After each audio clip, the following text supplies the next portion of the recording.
बच्चों, आज आप मेरे साथ आपकी पाठ्यपुस्तक वसंत भाग 1 का पाठ 10 पढ़ रहे हैं, जिसका की नाम है झांसी की रानी। यह एक कविता है और इस कविता को लिखने वाली कवयित्री हैं सुभद्रा कुमारी चौहान जी। हाँ बच्चों, आप मेरे साथ झांसी की रानी कविता पढ़ रहे हैं, जिसे लिखा है सुभद्रा कुमारी चौहान जी ने। बच्चों, आप इस कविता का प्रथम और द्वितीय भाग मेरे साथ पिछले वीडियो में पढ़ चुके हैं, जिसमें आपने देखा कि झांसी की रानी लक्ष्मीबाई का बचपन किस तरह से वीरतापूर्ण खेलों के साथ बीता और बड़े होने पर उनका विवाह झांसी के राजा गंगाधर राव जी के साथ होता है। लेकिन गंगाधर राव जी की निसंतान मृत्यु हो जाती है और झांसी को अंग्रेजों की कुटिलतापूर्ण नीति के कारण अंग्रेजी साम्राज्य में मिला लिया जाता है। और झांसी ही नहीं, भारत के बहुत सारे राज्यों के साथ ऐसा होता है और वहाँ रहने वाले लोगों की स्थिति बहुत ही दयनीय हो जाती है। बच्चों, इसके आगे की कविता हम इस भाग में पढ़ेंगे, तो बच्चों आइए शुरू करते हैं। देखिए, कुटियों में थी विषम, बच्चों ये विषम है। कुटियों में थी विषम वेदना, महलों में आहत अपमान, वीर सैनिकों के मन में था अपने पुरखों का अभिमान। नाना धुंधुपंत पेशवा जुटा रहा था सब सामान, बहन छबीली ने रणचंडी का कर दिया प्रकट आह्वान।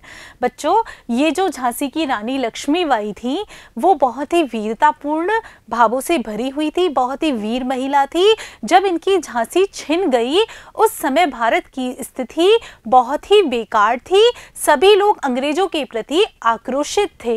जन सामान्य के मन में भी अंग्रेजों के प्रति बहुत अधिक आक्रोश भरा हुआ था। इसके कारण कुटियों, बच्चों यहाँ पर कुटियों शब्द का अपन अर्थ लेंगे कि जो जनसाधारण लोग हैं, सामान्य जनजीवन जीते हैं, तो जनसाधारण जो लोग थे उनके मन में भी इस तरह अंग्रेजों की नीति अपनाए जाने का, अंग्रेजी साम्राज्य को जबरदस्ती फैलाए जाने का, जिन लोगों की संतान नहीं थी उनके संतान नहीं होने का फायदा उठाकर उनके राज्यों को अपने अधीन करने की नीति का सभी लोगों में बहुत अधिक आक्रोश था। इस बात से जो जनसाधारण थे उनके मन में बहुत ही वेदना थी, यानी बहुत ही गहरा दुख था। महलों में आहत अपमान, और महलों में भी इस कारण बहुत ही दुखी होकर अपमानित महसूस किया करते थे। यानी महलों में जितने भी लोग रहा करते थे, वो इन नीतियों के कारण अपने आप को बहुत अधिक अपमानित और दुखी महसूस किया करते थे। आहत, आहत यानी दुखी होकर। बच्चों, ये आहत है। वीर सैनिकों के मन में था अपने पुरखों का अभिमान, और महलों में रहने वाले सैनिक जो कि बहुत समय से राजवंशों की सेवा करते आ रहे हैं, जिनके की पुरखे अपनी सेवा देते देते वीरगति को प्राप्त हो गए थे, उन वीर सैनिकों के मन में अपने साम्राज्य और अपने पुरखों के प्रति बहुत अधिक अभिमान की भावना थी। यानी कि वो इस बात को समझ नहीं पा रहे थे, या इस बात को वो बिल्कुल अच्छा नहीं मानते थे कि वो अंग्रेजों के अधीन हो जाएं। नाना धुंधुपंत पेशवा जुटा रहा था सब सामान। इन सारी परिस्थितियों को देखते हुए जो नाना धुंधुपंत पेशवा जी थे, वो अंग्रेजों से युद्ध करने के लिए सारी तैयारियां कर रहे थे, सारे सामान जुटा रहे थे। बहन छबीली, छबीली यानी हमारी लक्ष्मीबाई जी, झांसी की रानी लक्ष्मीबाई जी, जिन्हें की बचपन में छबीली भी कहा जाता था और जिनका नाम मनु भी था, तो बहन छबीली ने ऐसे समय पर रणचंडी, रणचंडी यानी रण की देवी, युद्ध की देवी बनकर अंग्रेजों के खिलाफ आह्वान कर दिया था। यानी अंग्रेजों के खिलाफ एक पुकार मचा दी थी, यानी वो युद्ध करने के लिए अंग्रेजों से तैयार हो गई थी। फिर देखिए, हुआ यज्ञ प्रारंभ, उन्हें तो सोई ज्योति जगानी थी, बुंदेले हर बोलो के मुँह हमने सुनी कहानी थी। खूब लड़ी मर्दानी, वह तो झांसी वाली रानी थी। और जो झांसी की रानी लक्ष्मीबाई थी, उन्होंने युद्ध रूपी यज्ञ प्रारंभ कर दिया था। आग सभी जगह लगी हुई थी, आक्रोश सभी लोगों के मन में था। बस उन्हें तो लोगों में जो ज्योति सोई हुई थी उसे जगानी थी। पहल करनी थी। बुंदेलखंड में रहने वाले हर हर महादेव का उच्चारण करने वाले लोगों ने हमें यह कहानी सुनाई थी कि युद्ध क्षेत्र में अंग्रेजों से मर्दों के समान लड़ने वाली, मर्दों के समान शौर्य और पराक्रम दिखाने वाली हमारी झांसी की रानी थी। फिर देखिए आगे, महलों ने दी आग, झोपड़ी ने ज्वाला सुलगाई थी, यह स्वतंत्रता की चिंगारी अंतरतम से आई थी। झांसी चेती, दिल्ली चेती, लखनऊ लपटे छाई थी, मेरठ कानपुर पटना ने भी भारी धूम मचाई थी। बच्चों, जब झांसी की रानी लक्ष्मीबाई जी ने अंग्रेजों के खिलाफ युद्ध लड़ने की तैयारी कर ली थी, उस समय महलों ने दी आग, आक्रोश सभी जगह था। महलों ने तो आग दी और जो झोपड़ी थी यानी जनसाधारण लोग थे उन्होंने ज्वाला सुलगाई थी। यानी महलों ने जो आग दी थी, जो सहारा दिया था, उस सहारे को आगे बढ़ाने का काम, उसमें आग सुलगाने का काम झोपड़ी ने यानी जनसाधारण लोगों ने किया था। यह स्वतंत्रता की चिंगारी अंतरतम से आई थी। और जो यह स्वतंत्रता की चिंगारी थी यानी कि हम लोग अंग्रेजों से मुक्ति पाना चाहते थे, उनके दास्ता के बंधन से अपने आप को आजाद कराना चाहते थे। यह प्रेरणा अपने हृदय से आई थी, अंतरतम यानी अपने मन के अंदर से यह आवाज आ रही थी कि अब हमें अंग्रेजों को अपने देश से बाहर निकालना है। झांसी चेती, दिल्ली चेती, यानी झांसी और दिल्ली इस बात से सावधान हो गई थी। चेतना यानी कि सावधान हो जाना। लखनऊ लपटे छाई थी और लखनऊ में भी आग लगी हुई थी। किस बात की आग लगी हुई थी? कि हमें अंग्रेजों को अपने देश से बाहर निकालना है। मेरठ कानपुर पटना ने भी भारी धूम मचाई थी और इन सब में मेरठ, पटना और कानपुर में भी पूरी तैयारियां हो चुकी थी। फिर देखिए, जबलपुर कोल्हापुर में भी कुछ हलचल उकसानी थी। यानी जो जबलपुर और कोल्हापुर जैसे राज्य थे वहां भी कुछ थोड़ी सी हलचल उकसानी थी, यानी उन लोगों को थोड़ा सा प्रेरित करना था। कुल मिलाकर आक्रोश अंग्रेजी साम्राज्य के प्रति सारे राज्यों में था, क्योंकि उनकी नीतियां ही ऐसी थी। उन्होंने लोगों का इतना अधिक शोषण किया, जबरदस्ती के कानून बनाए, जिससे कि जनसाधारण बहुत अधिक परेशान हो गए थे और सब चाहते थे कि अंग्रेज हमारा देश छोड़ दें। बुंदेले हर बोलो के मुंह, हमने सुनी कहानी थी, खूब लड़ी मर्दानी वह तो झांसी वाली रानी थी। बच्चों, बुंदेलखंड में निवास करने वाले, हर हर महादेव का उच्चारण करने वाले लोगों ने हमें यह कहानी सुनाई थी कि अंग्रेजों से युद्ध के मैदान में शौर्य और पराक्रम दिखाते हुए लड़ने वाली हमारी झांसी की रानी थी। फिर देखिए आगे, इस स्वतंत्रता महायज्ञ में कई बीरबर आए काम, नाना धोंदू पंत तातिया चतुर अजीमुल्ला सरनाम, अहमद शाह मौलवी ठाकुर कुंवर सिंह सैनिक अभिराम, भारत के इतिहास गगन में अमर रहेंगे जिनके नाम। बच्चों, जब ये यज्ञ प्रारंभ हो गया, अंग्रेजों से लड़ाई होनी शुरू हो गई, तो इस स्वतंत्रता रूपी महायज्ञ में कई बीरवर काम आ गए। काम आने का मतलब कई वीरवर वीर गति को प्राप्त हो गए, मृत्यु को प्राप्त हो गए, शहीद हो गए। उनमें देखिए कौन कौन है? नाना धोंदू पंत, तातिया चतुर अजीमुल्ला सरनाम, अहमद शाह मौलवी, ठाकुर कुंवर सिंह जैसे बहुत ही सुंदर और बहुत ही मेहनती सैनिक मारे गए और जिनका नाम भारत के इतिहास रूपी आकाश में हमेशा अमर रहेगा। यानी उनके बलिदानों को लोग कभी नहीं भुला पाएंगे। फिर देखिए, लेकिन आज जुर्म कहलाती उनकी जो कुर्बानी थी, बुंदेले हर बोलो के मुंह, हमने सुनी कहानी थी, खूब लड़ी मर्दानी वह तो झांसी वाली रानी थी। बच्चों, इन शहीदों ने अपने देश को अंग्रेजों से मुक्ति दिलाने के लिए जितने भी प्रयास किए थे वो कुर्बानी थी, लेकिन अंग्रेजी शासन के समय ये सब जुर्म कहलाती थी। क्यों कहलाती थी? क्योंकि हमारे देश का जो शासक होता है उसके खिलाफ अगर हम आवाज़ उठाते हैं तो वह जुर्म माना जाता है। उस समय हमारा देश अंग्रेजों का गुलाम था, तो इन सारे के सारे शहीदों ने अंग्रेजों के खिलाफ आवाज़ उठाई थी, इसलिए उनके जो जो प्राण गए, जो वीर गति को प्राप्त हुए, ये सब कुर्बानी ना कहलाकर अंग्रेजों के मन में जुर्म के समान थी, यानी अंग्रेज उसे जुर्म मानते थे। बुंदेलखंड में निवास करने वाले, हर हर महादेव का उच्चारण करने वाले लोगों ने हमको यह कहानी सुनाई थी कि युद्ध क्षेत्र में अंग्रेजों से मर्दों के समान लड़ने वाली हमारी झांसी की रानी थी। फिर देखिए, इनकी गाथा छोड़ चले हम झांसी के मैदानों में, जहां खड़ी है लक्ष्मीबाई मर्द बनकर मर्दानों में। लेफ्टिनेंट बाकर आ पहुंचा आगे बढ़ा जवानों में, रानी ने तलवार खींच ली हुआ द्वंद असमानों में। बच्चों, हम इन सारे शहीदों की गाथाएं यहीं पर छोड़ देते हैं। अब हम झांसी के मैदानों में चलते हैं। झांसी के मैदानों में क्या हो रहा है? झांसी के मैदानों में हमारी झांसी की रानी लक्ष्मीबाई युद्ध करने के लिए पूरी तरह से तैयार है। देखिए, जहां खड़ी है लक्ष्मी माई मर्द बनी मर्दानों में, जहां हमारी झांसी की रानी लक्ष्मीबाई अपने वीर सैनिकों के साथ मर्द बनकर खड़ी हुई है, यानी उनकी हिम्मत बढ़ा रही है। लेफ्टिनेंट बाकर आ पहुंचा आगे बढ़े जवानों में, और अंग्रेजी सेना की तरफ से लेफ्टिनेंट बाकर वहां आ गए हैं और जवानों में आगे बढ़ रहे हैं, यानी अपनी सेना के साथ आगे बढ़ रहे हैं।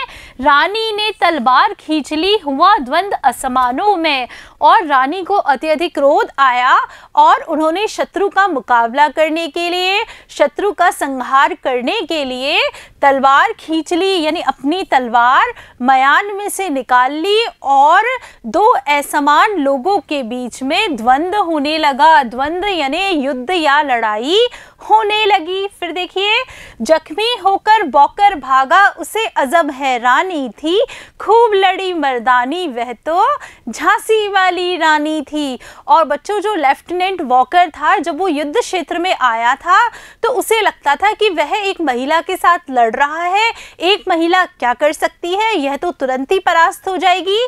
लेकिन हमारी झांसी की रानी लक्ष्मीबाई जी ने उन्हें जख्मी कर कर भगा दिया। जो लेफ्टिनेंट वॉकर थे वो युद्ध क्षेत्र से जख्मी होकर भाग गए, और उन्हें बहुत ही अधिक हैरानी हो रही थी, यानी उन्हें विश्वास ही नहीं हो रहा था कि एक महिला भी उन्हें इतनी कड़ी टक्कर दे सकती है।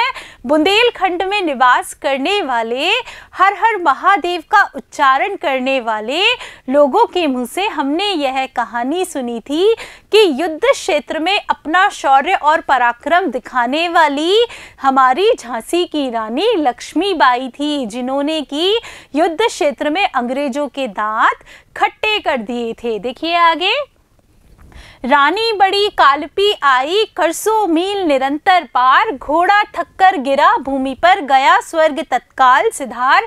यमुना तट पर अंग्रेजों ने फिर खाई रानी से हार, विजयी रानी आगे चल दी किया ग्वालियर पर अधिकार।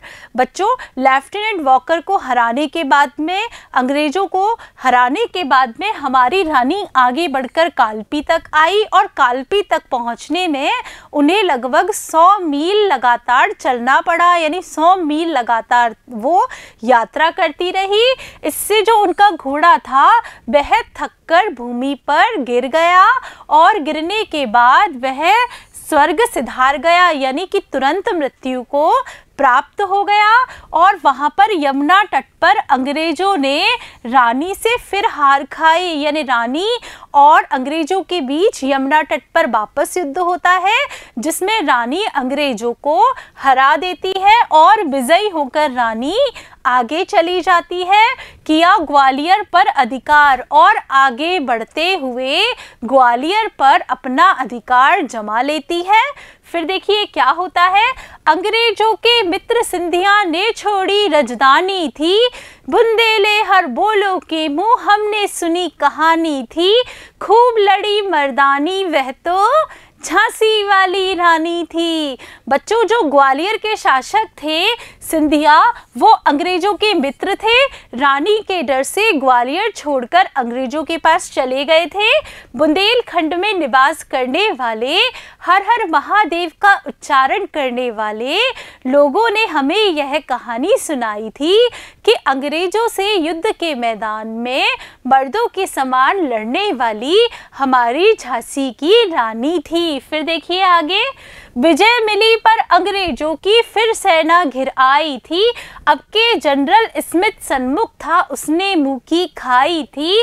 कान्हा और मंदरा सखियां रानी के संग आई थी। युद्ध क्षेत्र में उन दोनों ने भारी मार मचाई थी। बच्चों, यहाँ पर रानी को ग्वालियर के किले में विजय मिल जाती है।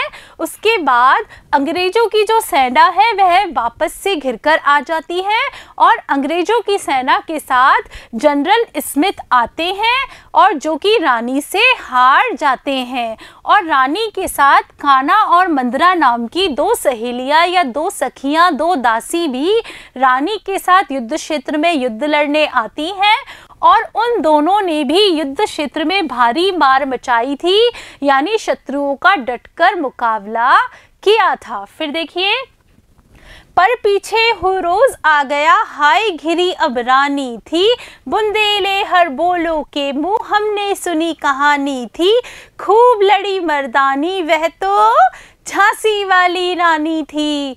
बच्चों, जो हमारी झांसी की रानी थी उन्होंने जनरल स्मिथ को हरा दिया था, लेकिन पीछे से हुरोज आ जाता है। रानी दोनों तरफ से घिर जाती है। बुंदेलखंड में निवास करने वाले, हर हर महादेव का उच्चारण करने वाले लोगों के मुंह से हमने यह कहानी सुनी थी। युद्ध क्षेत्र में मर्दों की तरह अंग्रेजों से युद्ध लड़ने वाली हमारी झांसी की रानी थी। फिर देखिए आगे क्या होता है, तो भी रानी मार काट कर चलती बनी सैन्य के पार, किंतु सामने नाला आया था यह संकट विषम अपार। घोड़ा अड़ा नया घोड़ा था, इतने में आ गए सवार। रानी एक शत्रु बहुतेरे, होने लगे बार पर बार। बच्चों, फिर भी रानी घबराती नहीं है और वह अंग्रेजी सेना को मार काट कर पार जाने की तैयारी करती है और पार भी कर लेती है। लेकिन तभी सामने एक नाला आ जाता है जो कि रानी के लिए एक बहुत बड़ा संकट हो जाता है। बहुत बड़ा संकट क्यों हो जाता है? क्योंकि उनका घोड़ा अड़ जाता है। उनका खुद का घोड़ा तो लड़ाई में पहले ही मृत्यु को प्राप्त हो जाता है। उनके पास जो घोड़ा होता है वह नया होता है और वह नाला पार करने के लिए अड़ जाता है, यानी वह नाला पार नहीं करना चाहता है। इतने में वहां पर सवार आ जाते हैं। सवार कौन? अंग्रेजी सैनिक आ जाते हैं। रानी एक शत्रु बहुतेरे, वहां रानी अकेली होती हैं और उनके साथ बहुत सारे शत्रु हो जाते हैं जो कि उन पर बार पर बार करने लगते हैं। फिर देखिए, घायल होकर गिरी सिंगनी, उसे वीरगति पानी थी। बुंदेले हर बोलो के मुंह, हमने सुनी कहानी थी। खूब लड़ी मर्दानी, वह तो झांसी वाली रानी थी। बच्चों, इतनी लड़ाई होने के बाद हमारी रानी एक घायल शेरनी के समान होकर गिर जाती है। जो शेरनी होती है वह अंतिम समय तक युद्ध लड़ती रहती है।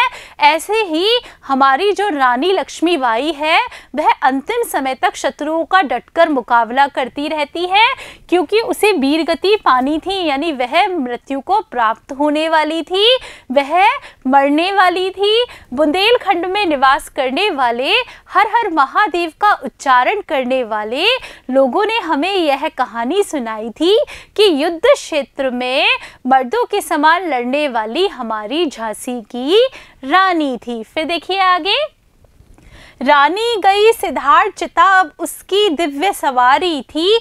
मिला तेज से तेज, तेज की वह सच्ची अधिकारी थी। अभी उम्र कुल 23 की थी, मनुज नहीं अवतारी थी।